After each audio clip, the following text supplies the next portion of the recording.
అందరికీ నమస్కారం.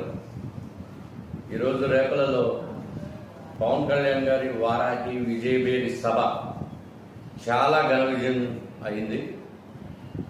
జన సైనికులు, పవన్ కళ్యాణ్ గారి అభిమానులు, జనసేన పార్టీ నాయకులు, రేపల నియోజకవర్గ ప్రజలందరూ ఈ సభలో పాల్గొని జయప్రదం చేయడం చాలా సంతోషం అనిపించింది. ఇది ప్రభుత్వం మీద ఉన్నటువంటి తీవ్ర వ్యతిరేకత అనేది మాకు అర్థమవుతుంది. ప్రజలందరూ గమనించాలి.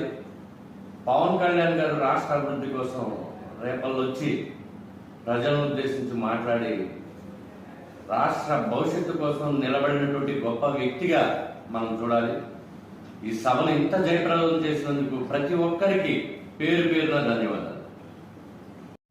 ఈరోజు ఏదైతే ఉత్సాహంతో పవన్ కళ్యాణ్ గారి వారాహి విజయభేరి సభలో పాల్గొని ఆ సభను జయప్రదం చేశారో అదే ఉత్సాహం మే 13న జరగబోయేటటువంటి ఎన్నికల్లో ఎన్డీఏ కూటమి అభ్యర్థి శ్రీ అనగాని సత్యప్రసాద్ గారికి భారీగా ఓట్లు వేసి అఖండ మెజార్టీతో గెలిపించాలని, అట్లాగే బాపట్ల పార్లమెంటరీ అభ్యర్థి టి కృష్ణప్రసాద్ గారిని కూడా భారీగా ఓట్లు వేసి అత్యధిక మెజార్టీతో గెలిపించాలని కోరుతున్నాం.